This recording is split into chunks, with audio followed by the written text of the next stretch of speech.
Hello guys, अब चाहिँ हामी फेरि फिर्ता हुँदैछौँ है। अघि हामी आएको, फेरि हामी अब अफरोडकै पार्ट 2 भिडियो लिएर आउँदैछौँ।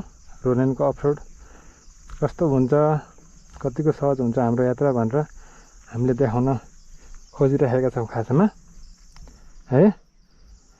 त्यसै अन्तर्गत अब हाम्रो भिडियो सुरु हुन्छ है त। ल हेलो, हाम्रो यात्रा सुरु भयो है त। कस्तो छ यहाँको रोड होइन,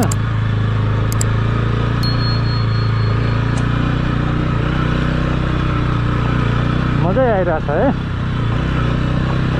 हिँड्नलाई। त्यस्तो धेरै गाह्रो चाहिँ भएको छैन, ठिकै भइरहेछ। त्यस्तो धेरै गाह्रो नै चाहिँ छैन है। यस्तो चाहिँ यहाँको रोड। गाउँघरमा अब यस्तै हो नि होइन त।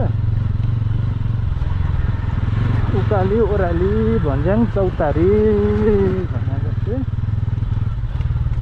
यस्तै नै हुन्छ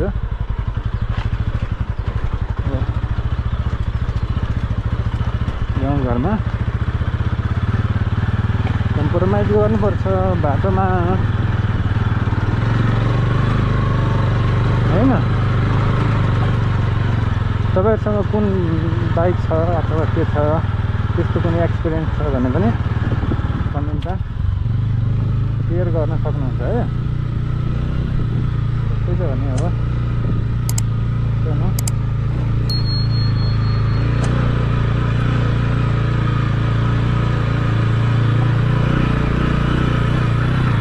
घाम एकदम धेरै घाम चर्किरहेको छ यतातिर है। तैपनि हामी काम सकेर फर्किसकेका छौँ होइन।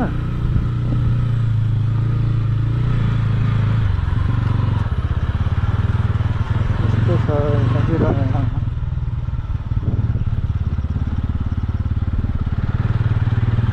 है त गाइस।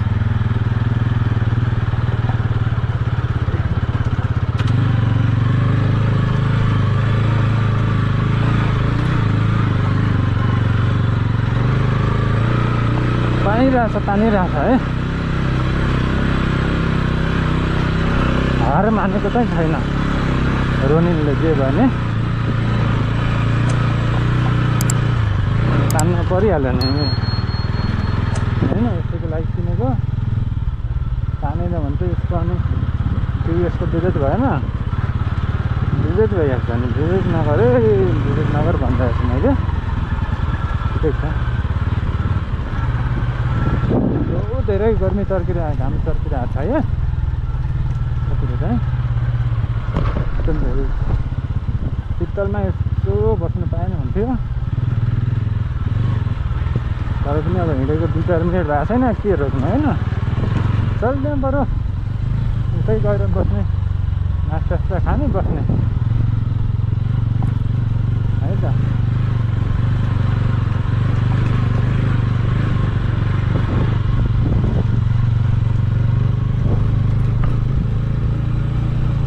गर्मी चाहिँ बहुत छ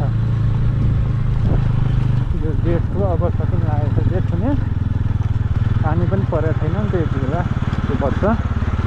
त्यो भएर नि होला, गर्मी चाहिँ उधुम छ, उधुम।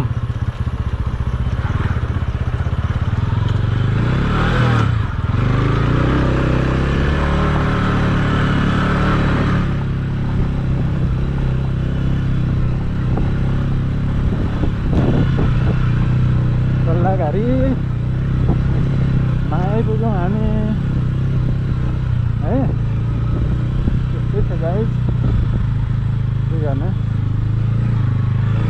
बबाल दिइरहेछ, बबाल यो त्यस्तो सङ्कटमा पारेको छैन क्या। अफरोडमा हिँड्दा पनि हुन्छ नि त्यो कतातिर। ठिकै छ, सेटिस्फाई नै गरिरहेछ है। अफरोड नै हो नि अब यतिको, त्यसलाई पनि अफरोड नै मान्नु पऱ्यो क्या।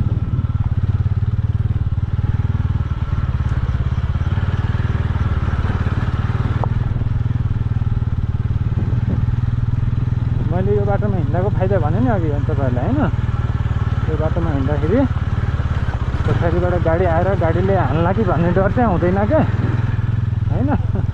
कुदाउन सक्यो भने जति कुदाउन नै हुन्छ, कुदाउन सके जति कुदाउने हो। पछाडिबाट गाडी आएर कतै ठोक्ला कि हर्न बजाउला कि भन्ने डर चाहिँ नहुने रहेछ क्या है। तपाईँहरूलाई के लाग्छ त्यो पछाडिबाट गाडी आउला त आउँदैन नि त होइन, आउँदैन आउँदैन आउँदैन। शीतल भयो फेरि, सल्लाहको रुखहरू छ नि त यता, त्यसले गर्दा एकदम शीतल छ है त। गाइज गाइज भन्ने हो कि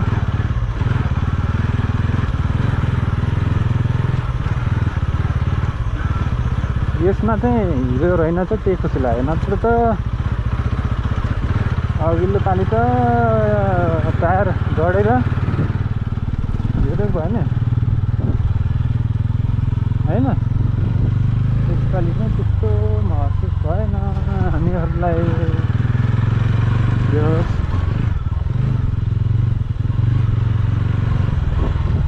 ल के छ त्यो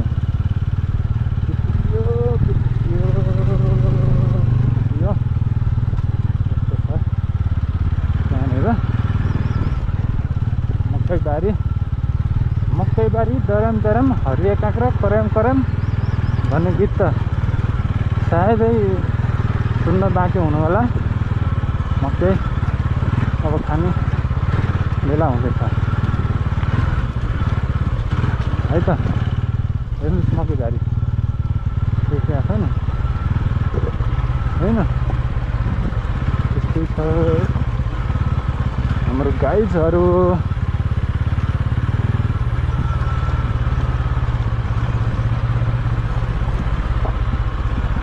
त्यस्तै छ है हाम्रो गाउँघरतिर। तपाईँहरूतिर के छ तपाईँहरूले पनि बताउनु होला है। कति हाम्रो कुरा मात्रै बताउनु तपाईँहरूलाई, तपाईँहरूको कुरा पनि बताउनुहोस् न, हामी सुनिहाल्छौँ, आनन्दै होला होइन।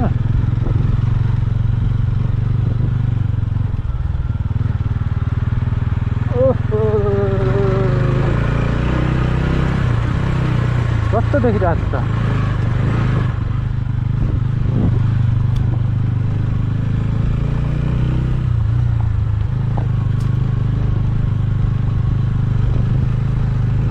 जरुरत छ है गजब छ। ओहो यहाँ त ल हेर फेरि अब यत्रो ठुलो गाडी अगाडि गयो, त्यसलाई न उछिन्न सकिन्छ न केही गर्न सकिन्छ होइन। यत्रो गाडीले अब गाउँमा हिँड्नुको फाइदा त मैले भने, त्यो चाहिँ नि न अगाडि गाडी न पछाडि गाडी आउँछ भनेपछि आयो है नभन्दै।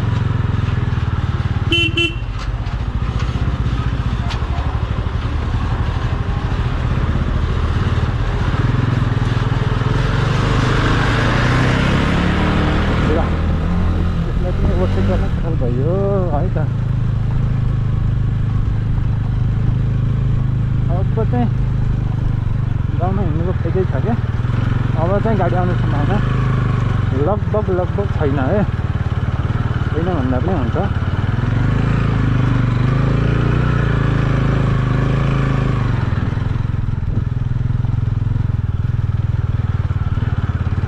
अब धेरै टाढा छैन, हाम्रो नजिक आइसकेको छ है।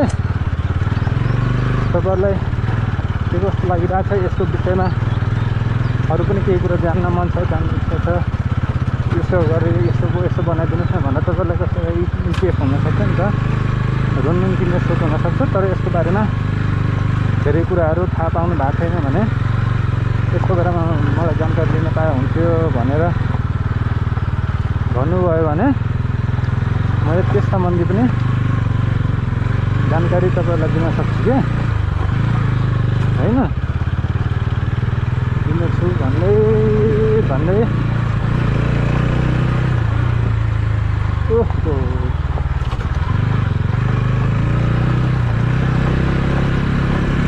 त्यो त अहिले त ठिकै छ। अब पानी पऱ्यो भने चाहिँ यस्तो बिजोग हुन्छ। फेरि पानी पऱ्यो भने पनि तपाईँलाई यो बाटो चाहिँ म एकचोटि देखाउने छु।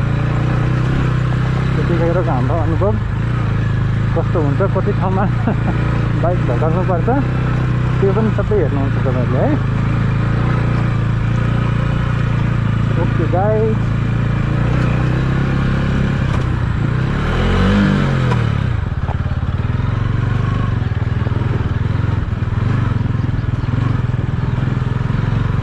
हामी चाहिँ लगभग आइसक्यौँ। अब छैन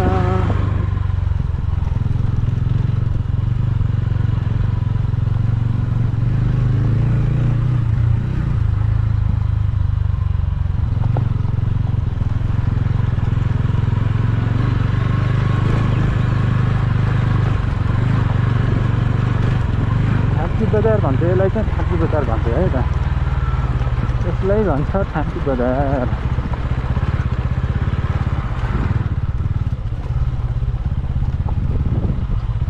यसलाई भन्छ के त भन्दाखेरि थाँकी बजार होइन।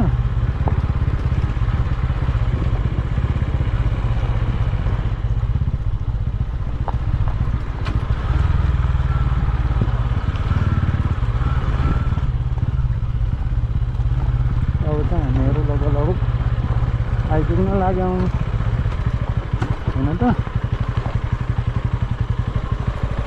यहाँबाट उकालो लाग्छौँ।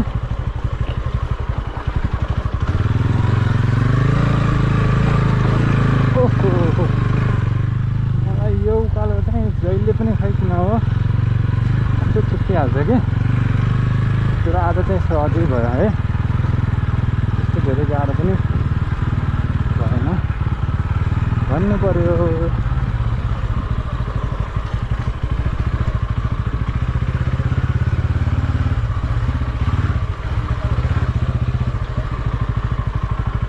ल यही हो हामी काम गर्ने ठाउँ।